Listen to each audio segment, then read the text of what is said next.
Usually when we talk about civilized society, there's this really comforting expectation of permanence. Oh, for sure. It feels structural. Yeah, it feels like concrete. Like you walk down a paved street, you see a police officer on the corner, maybe a butcher shop open for business, and you just think, well, this is reality. This is just how human beings naturally operate. Right. We assume those guardrails are just, a permanent part of the human condition because we rely on them every single day to dictate our boundaries.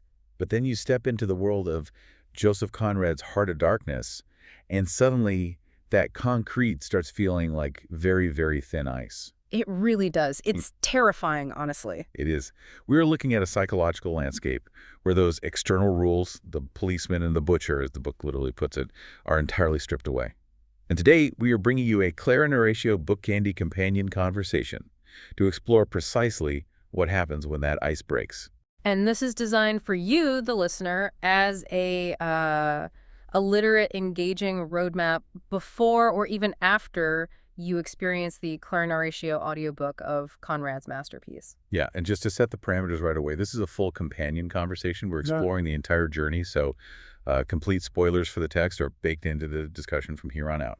Which is necessary, really. It's a journey that demands full exploration. I mean, we're looking at a story published in 1899, written by a man who actually lived through much of what he's describing. Right. Joseph Conrad was actually a mariner. Yeah, he was a man who commanded a river steamboat during the height of European imperial expansion in Africa.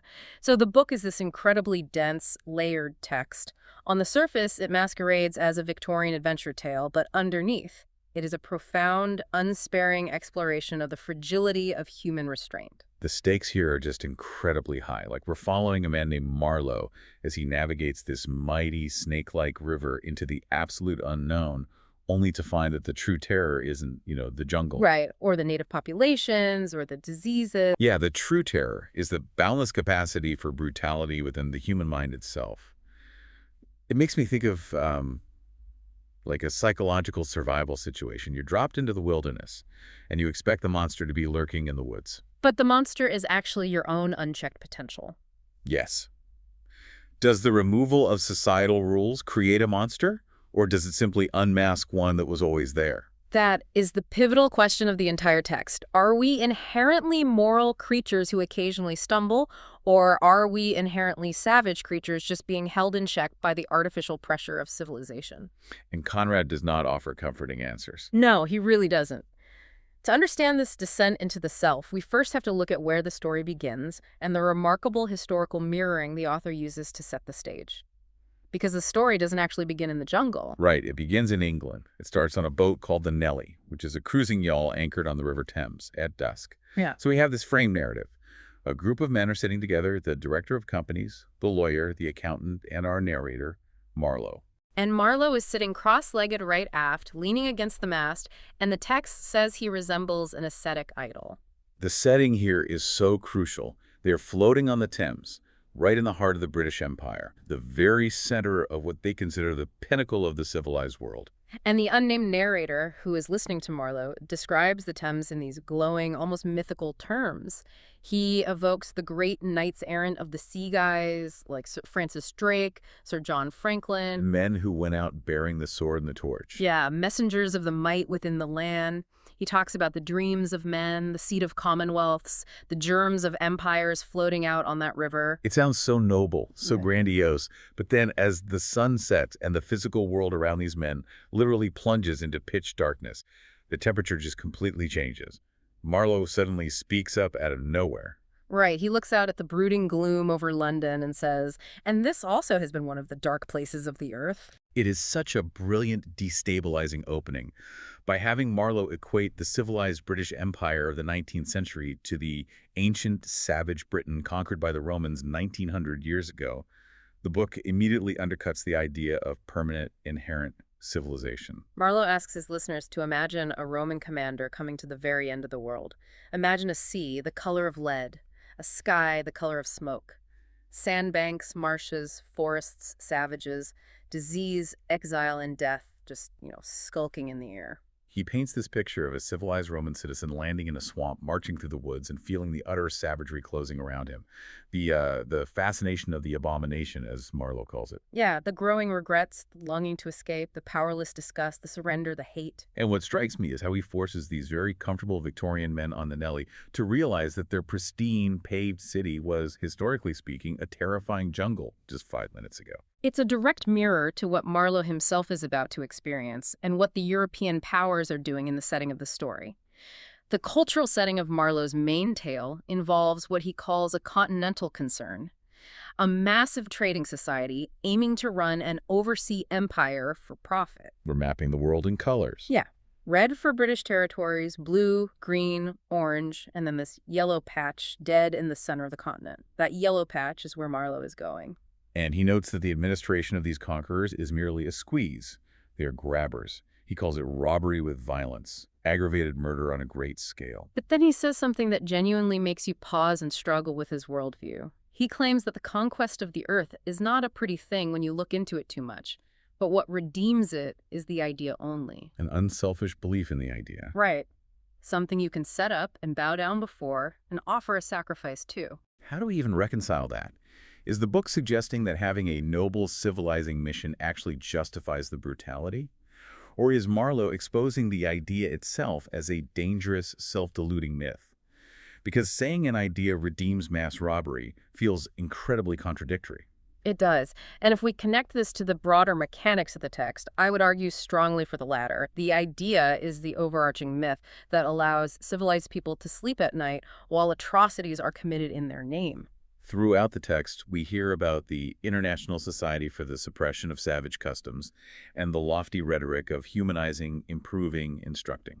But what Marlowe actually encounters is the complete opposite of that rhetoric. The idea is merely a cloak for the rapacious greed beneath it. Marlowe is acknowledging the function of the idea, how it operates psychologically to shield the conquerors from their own reflection. But his journey just systematically destroys any validity that idea might hold. Yeah, it completely shreds it. And Marlowe warns us right at the start about how to process his story. The unnamed narrator on the Nelly tells us that for most seamen, the meaning of a yarn is like the kernel inside a cracked nut. You crack it open, there's the obvious moral, you eat it, you move on. Right. But Marlowe is different. To him, the meaning of an episode is not inside like a kernel, but outside. Enveloping the tale, which brought it out only as a glow, brings out a haze, in the likeness of one of these misty halos that sometimes are made visible by the spectral illumination of moonshine. Which is such a gorgeous way of putting it, and that is a critical instruction for you, the listener. It signals that the plot itself, the literal sequence of physical events, is just a vehicle. The real meaning of Heart of Darkness is in the atmosphere, the psychological dread, the emotional resonance of the journey. It is not about what happens next in a purely mechanical sense. It is about how what happens degrades the human soul. Spot on. But to understand that haze, we do need to trace the physical journey. Let's map out Marlowe's descent into that yellow center of the map, and let's try to understand the psychology behind each of these stops. Marlowe begins in Europe, in a city he pointedly calls a whited sepulchre. And just to translate that Victorian phrasing for a moment, a whited sepulchre is a tomb that has been painted white on the outside to look beautiful and pristine, but inside, it is full of decaying bones. It's a perfect metaphor for the civilization he's leaving behind. So he gets appointed skipper of a river steamboat through the influence of his aunt. And the way the vacancy opened up is deeply telling. Oh, this is so grim. The previous captain, a man named Friesleven, was killed in a scuffle with the natives. Over 2 black hens. Over 2 black hens. Marlowe tells us Friesleven was the gentlest, quietest creature that ever walked on 2 legs. But after a couple of years out there, he felt the need to assert his self-respect. So he went ashore and started mercilessly beating the village chief with a stick. And the chief's son stabbed him in desperation. The village fled in mad terror, and the grass grew tall enough to hide Friesleven's ribs. Why do you think a man described as incredibly gentle snaps over poultry? I mean, such an absurd, bleak, inciting incident. Because the jungle has a way of mathematically crushing a human sense of self-importance. Friesleven was stripped of his European context, stripped of the societal mirror that told him he was important. The dispute over the hens became an existential battle for his own relevance and authority. He had to prove he existed. Yeah, he had to enforce the idea of his dominance, and it ended in a pathetic, completely avoidable death. It perfectly captures the petty cruelty of the colonial enterprise. So with this ominous precedent, Marlowe visits the company offices in the sepulchral city to sign his contract. And the imagery here is instantly mythic. He encounters two women sitting on straw-bottomed chairs knitting black wool. The younger woman introduces people, while the older one sits with a cat on her lap, scrutinizing the cheery and foolish faces of the young men going out to the colonies with a swift, indifferent placidity. Marlowe notes that she seemed uncanny and fateful. Yeah. He thinks of them guarding the door of darkness, knitting black wool as for a warm pall. They represent the mythological fates, spinning and measuring the thread of human life. He even silently greets the older one with the gladiator's salute. Ave morituri te salutant. Those who are about to die salute you. It's incredibly eerie. He knows on some level he is crossing a threshold.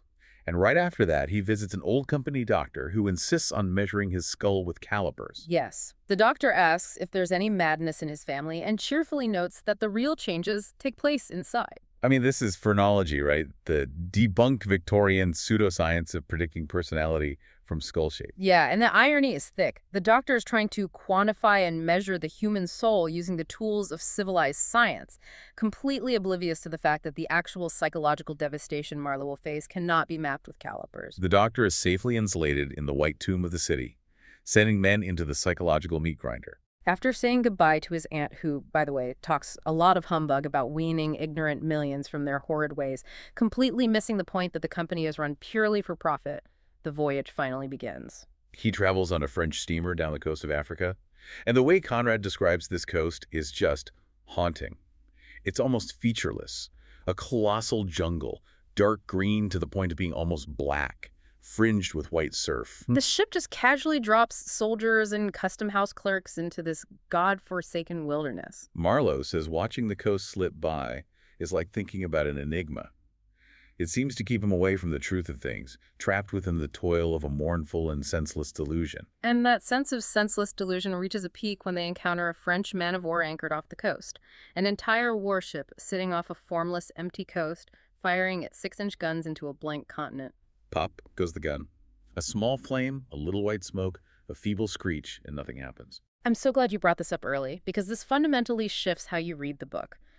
When you hear Heart of Darkness, you expect pure, unadulterated tragedy. But Conrad spends so much time detailing this sheer, bureaucratic, absurd comedy. Marlowe explicitly notes there is a touch of insanity in the proceeding, a sense of lugubrious drollery, which is such a brilliant phrase. It translates roughly to a toxic tragic comedy. Yeah. It is so depressing, so completely unmoored from reason that it loops right back around to being darkly hilarious, like laughing at a funeral because the absurdity is just too much. The mechanics of it highlight the insanity. Firing a 6-inch artillery shell into an immense jungle, the concussive sound, the expense of the shell, the massive coordination required by the naval crew, all to shoot at absolutely nothing, while the men on the ship are dying of fever at the rate of 3 a day. It is an empty performance of power. And this underlying absurdity sets the stage for Marlowe's arrival at the outer station, where the descent into chaos truly accelerates. He takes a smaller steamer to his company's outer station, and the first thing he sees is just inhabited devastation. A boiler wallowing in the grass, an undersized railway truck lying on its back with its wheels in the air, pieces of decaying machinery. And there's objectless blasting going on. A cliff is being blown up for no apparent reason. It's not clearing a path, it's just destroying rock to look busy. The illusion of industry without any of the actual labor. And amidst this rusted machinery, Marlowe sees the chain gang. 6 black men toiling up the path, ribs showing, balancing baskets of earth on their heads connected by an iron collar and a chain. They're called criminals, but Marlowe recognizes them instantly as unhappy savages, ground down by this insoluble mystery from the sea. The laws of Europe have been violently applied to people who have no concept of them. He walks away to avoid the sight of them, steps into the shade of some trees, and realizes he's stepped into the gloomy circle of an inferno. This is the Grove of Death. It is one of the most harrowing, viscerally upsetting scenes in the entire book. It is the absolute collapse of the colonial idea. Marlowe finds moribund shapes, black shadows of disease and starvation. These were men brought from the coast under legal contracts, forced to work, fed unfamiliar food, who have sickened and crawled away to die in the shade. It is an industrial slaughterhouse running entirely on neglect. He offers a ship's biscuit to a young man whose eyes are enormous and vacant, and he notices the man has a bit of white worsted, like a white string tied around his neck. Why? Was it a badge? An ornament? A charm? It's this jarring, pitiful symbol of European influence wrapped around a dying man's throat. And the sheer cognitive dissonance of what happens next is what makes this book so structurally brilliant. Because right after seeing this unimaginable suffering, this literal pile of dying human beings, Marlowe walks toward the station buildings and encounters a white man who is impeccably dressed. High starched collar, white cuffs, light alpaca jacket, snowy trousers, varnished boots. It is the company's chief accountant. He looks like a hairdresser's dummy, and Marlowe initially respects him for keeping up appearances.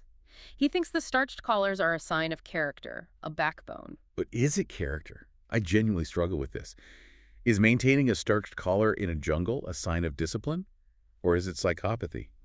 50 feet away, people are dying of starvation in the dirt, and this man is worried about clerical errors. He actually complains that the groans of a sick agent in his hut are distracting his attention and making it hard to keep his ledger perfectly balanced. He has completely partitioned his mind. He has shut out the horror so effectively that human suffering is nothing more than an annoyance to his accounting. It is psychopathy wrapped in the guise of administrative efficiency.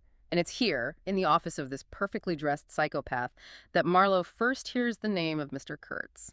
The accountant tells him Kurtz is a first-class agent, a very remarkable person in charge of a trading post in the true ivory country, who sends in as much ivory as all the others put together. Kurtz is immediately established as a prodigy, the ultimate success story of this horrific system. So Marlowe waits there for 10 days, then embarks on a brutal 200-mile trek inland with a caravan of 60 men to reach the central station where his steamboat is supposed to be waiting.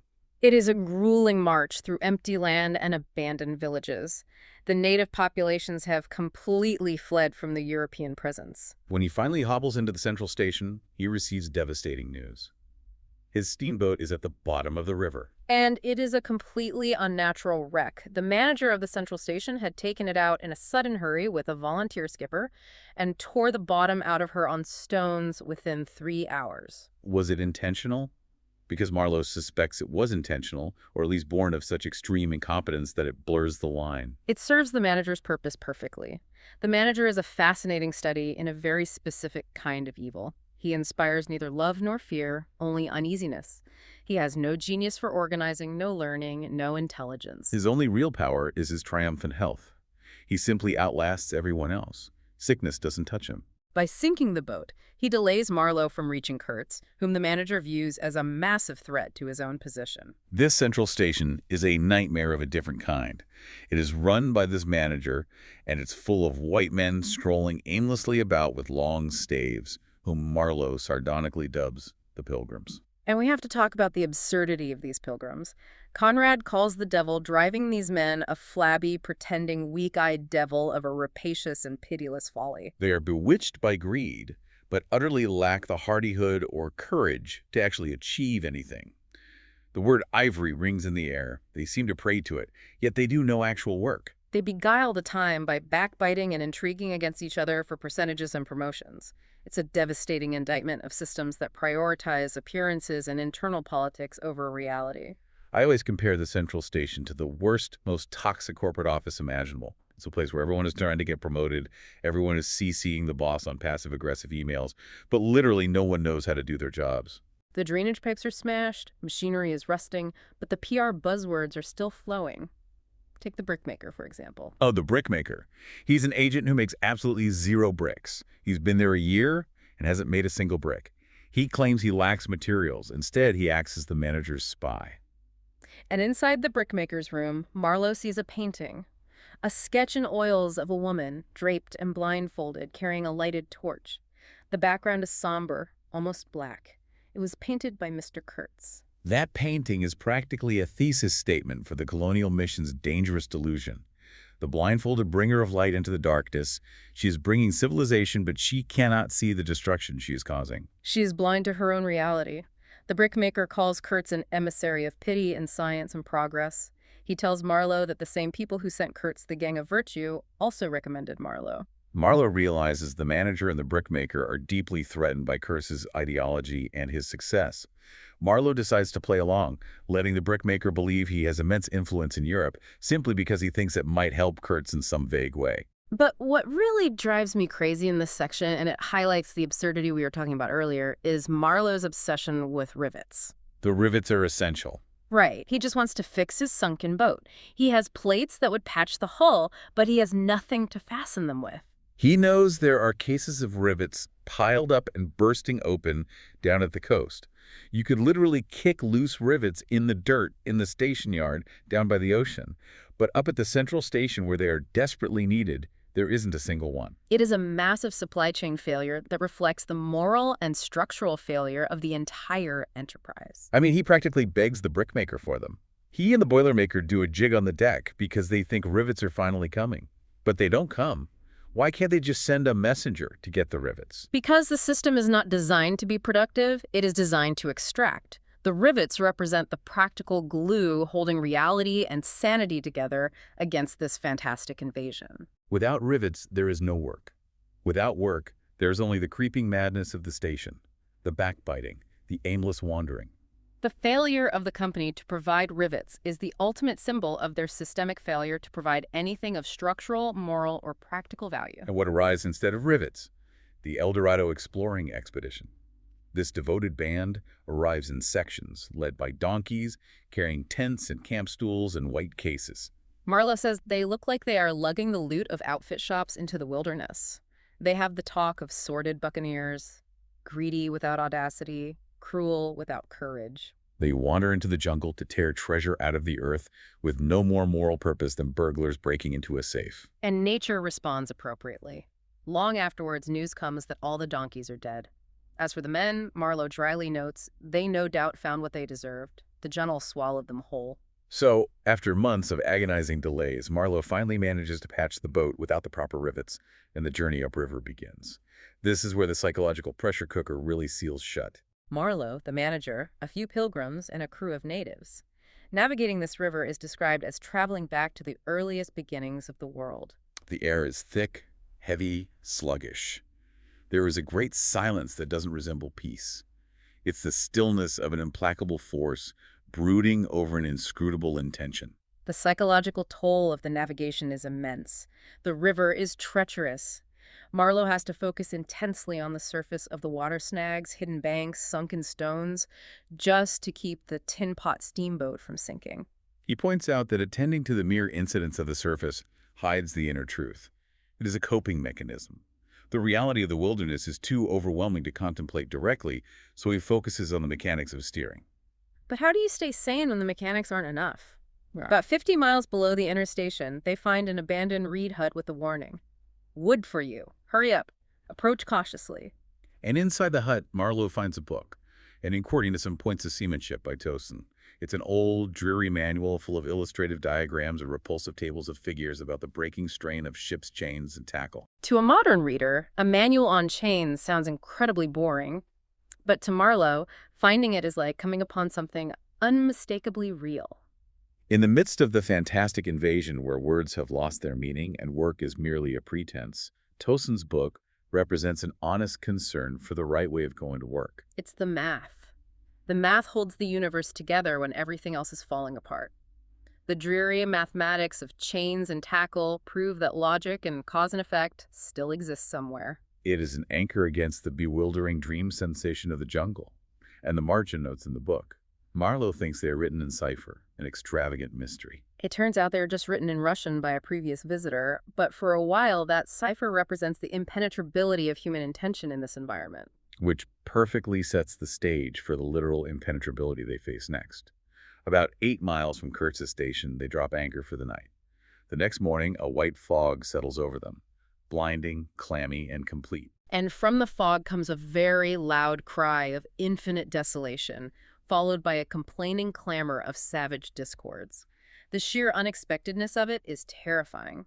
They are totally blind in the mist, surrounded by an unseen presence. The auditory isolation of this moment is brilliant. When the fog finally lifts, they move forward through a narrow channel close to the bank. Suddenly, Arrows are flying thick around the pilot house. The pilgrims, terrified, start firing their rifles blindly into the bush. The helmsman, a native educated by the previous captain to steer the boat, drops the wheel, grabs a rifle, and fires out the shutter. He abandons his discipline. And in doing so, he gets hit in the side by a spear. Marlowe has to take the wheel, pull the steam whistle to scare off the attackers, and watch the helmsman die at his feet. His shoes literally fill with the man's blood. And amidst all this chaos, Marlowe's dominant thought is a sense of extreme disappointment. He thinks Kurtz must be dead, and he realizes that the entire time he had been looking forward to one thing, just hearing Kurtz talk. That is a crucial realization. He says the man presented himself as a voice. It wasn't about shaking his hand, it was about hearing him. Marlowe's entire journey has become a quest to find a voice that makes sense of the darkness. But of course, Kurtz isn't dead. They arrive at the interstation and are greeted by this completely surreal figure, a Russian sailor dressed in clothes covered in bright patches of blue, red, and yellow. The Harlequin. He's the one who left the book. And the Harlequin is completely devoted to Kurtz. He explains that the natives attacked the boat because they didn't want Kurtz to be taken away. He says Kurtz has enlarged his mind, that they talked all night of everything, even of love. But the reality of Kurtz's dominion immediately contradicts the Harlequin's romanticized devotion. As Marlowe looks through his binoculars at Kurtz's ruined house, he notices that the decorative knobs on the fence posts aren't carved wood. Oh, this is the moment. This is where the ice breaks entirely. Marlowe focuses his binoculars and realizes they are human heads. Black, dried, sunken, with closed eyelids, smiling continuously at some endless dream. And the Harlequin tries to justify it, saying they are the heads of rebels. But Marlowe sees right through it. Crucially, and this is a detail that changes everything about how we understand Kurtz's psychology, the faces of the heads are turned inward. They are facing Kurtz's house. Wait, hold on. The heads are facing inward, toward his own house. That makes zero tactical sense. If I am setting up a perimeter of severed heads, the goal is to scare away my enemies. You face the spikes outward toward the jungle to say, keep out. Why on earth would he want dead eyes staring at him while he drinks his morning coffee? Because it is not about tactics. It is not about warning others. It is about reflection. The inward-facing heads are monuments to his own lack of restraint. They are the wilderness whispering to him about his own absolute godlike power. Kurtz doesn't need to warn the surrounding tribes. He has already subjugated them. He needs to continuously feed his own monstrous ego. The inward-facing heads signify a man who has become the sole audience for his own atrocities. His reality has collapsed entirely inward into an echo chamber of supreme narcissism. That is deeply unsettling. Yes. It's like imagine a deep-sea creature, right? It lives at the bottom of the Mariana Trench. It is perfectly adapted to thousands of pounds of pressure per square inch. That pressure is European society. The laws, the police, the judgment of your neighbors, the butcher down the street. But you drag that creature up to the surface, into the open air where there is absolutely no pressure. It doesn't just survive, it structurally disintegrates, it explodes outward. Kurtz lost the societal pressure and his morality just ruptured. That is a phenomenal way to understand it. The pilgrims at the central station are protected by their own dullness, their lack of imagination. They never reach the surface because they're weighed down by petty bureaucratic concerns. Kurtz had imagination. He had soaring intellect and grand ideas. But when the external guardrails were removed, he found nothing inside himself to replace them. He found the hollowness. And then Kurtz finally appears. He is brought out on a stretcher by the natives, a lank, skeletal figure, looking like an animated image of death carved out of old ivory. He opens his mouth wide as if to swallow the earth. Even weakened and dying, his voice is deep, profound, and vibrating. The natives revere him as a deity, and among them is a figure that completely dominates the landscape. A magnificent, gorgeous African woman, draped in striped and fringed cloths, loaded with brass and glass beads, and the value of several elephant tusks. She walks with measured steps, proud and stately, and stretches her bare arms over the somber river. She is the physical embodiment of the dark, passionate, and tragic soul of the wilderness itself.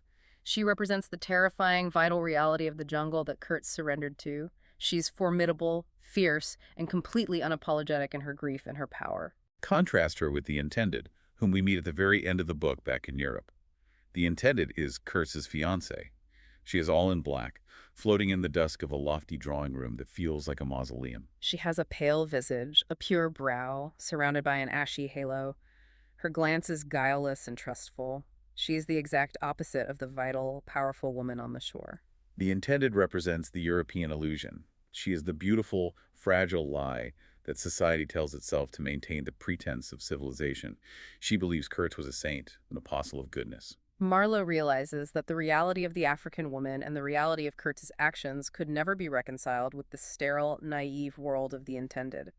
The two women represent the split in Kurtz's soul, and the split in the world Conrad is describing, the brutal, vital truth of exploitation on one side and the pale, mourning ignorance of the society that profits from it on the other. The manager decides to remove Kurtz, declaring his methods unsound, which is such a hilarious understatement. Kurtz is brought aboard the steamboat, furious, claiming he's being interrupted, that he will return to carry out his great plans. As they steam back down the river, bearing Kurtz away, his life ebbs quickly. He gives Marlowe a packet of papers and a photograph to protect his legacy. And then, one evening, lying in the dark cabin, Kurtz experiences a moment of supreme knowledge. Marlowe witnesses a change over Kurtz's features, an expression of somber pride, ruthless power, craven terror, and intense, hopeless despair. Kurtz cries out in a whisper at some vision, "The horror!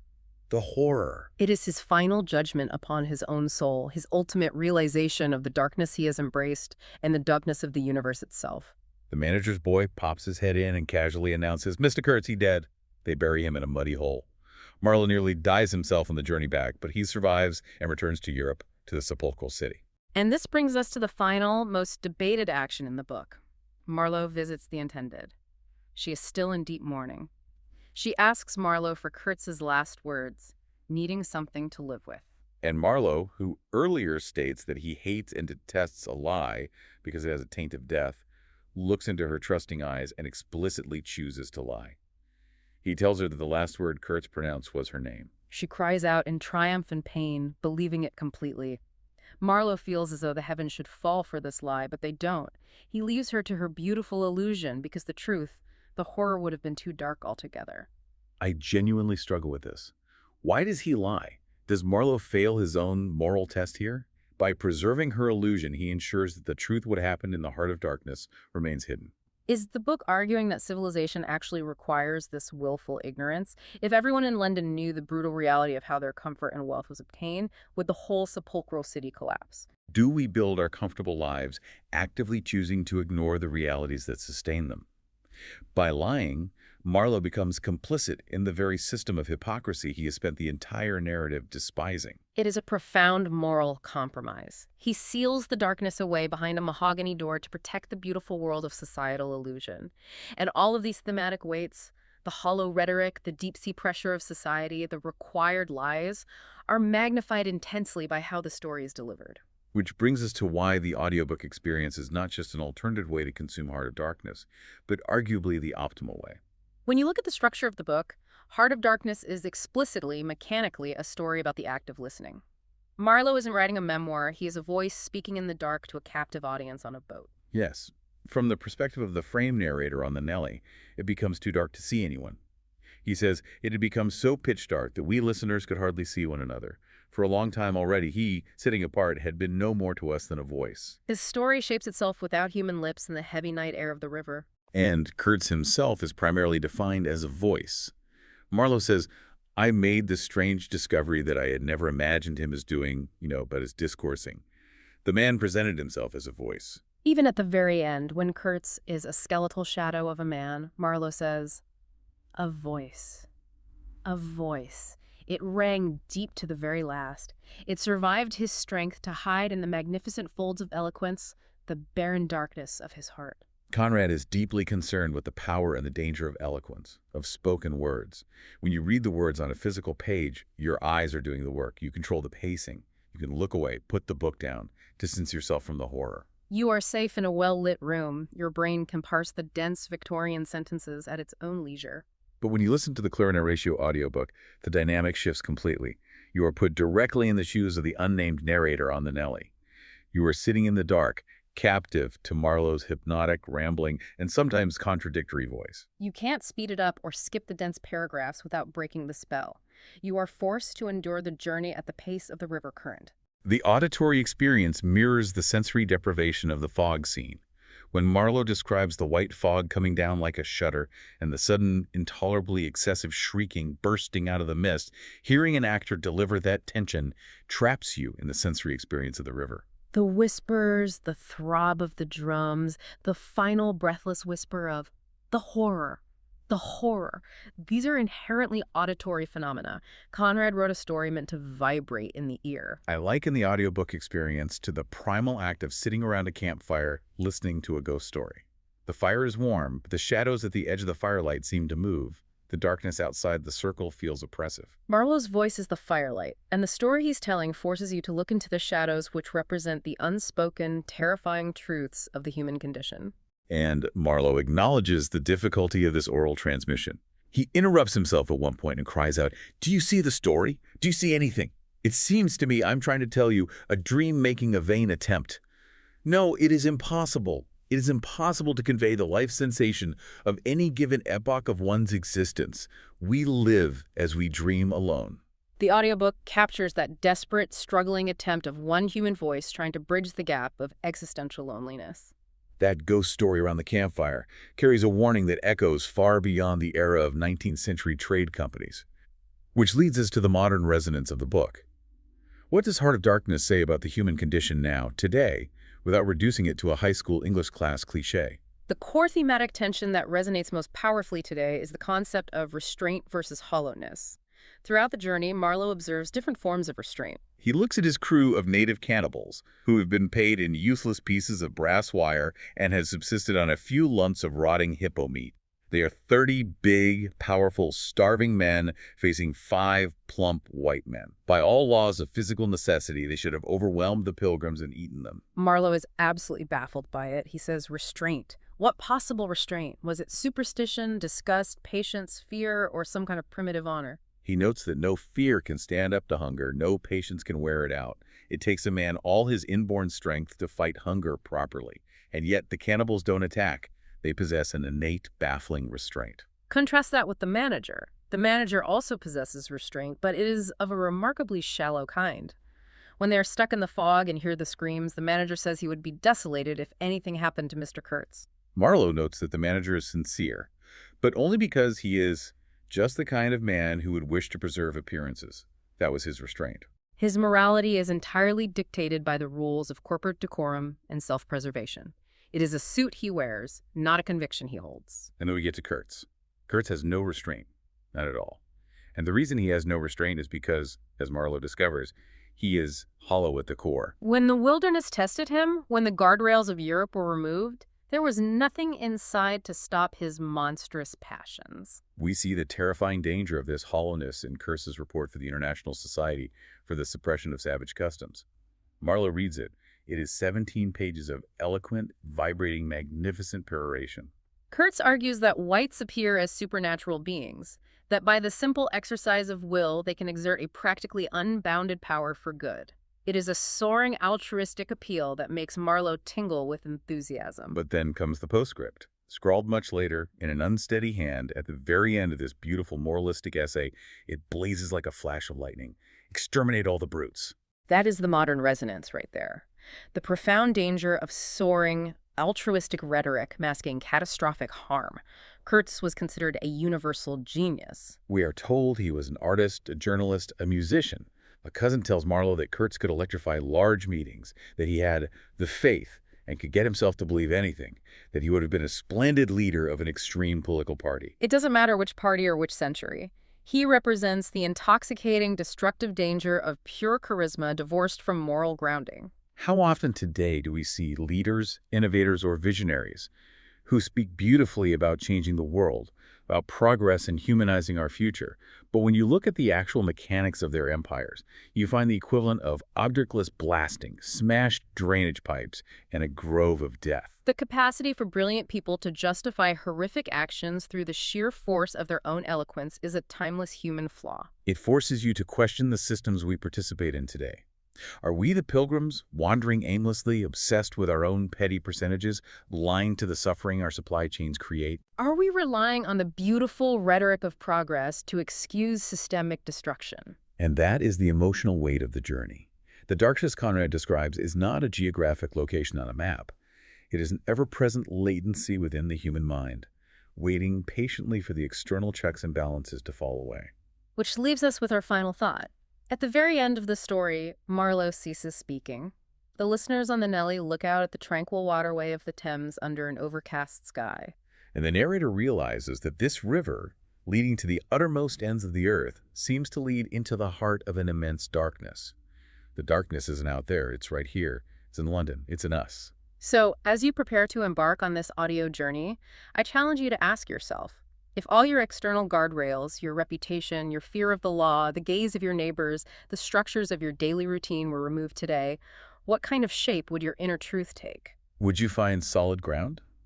A deliberate belief? Towson's manual of honest work? Or would you find that the wilderness echoes loudly inside you because you too are hollow at the core? It is a question that requires courage to answer. To confront this journey directly, to feel the fog and hear the whispers, we strongly encourage you to listen to the full Clara Narocio audiobook of Heart of Darkness. Let Marlowe's voice pull you into the shadows. We promise it is an experience that will stay with you long after the final word is spoken. Until next time, keep listening and keep questioning.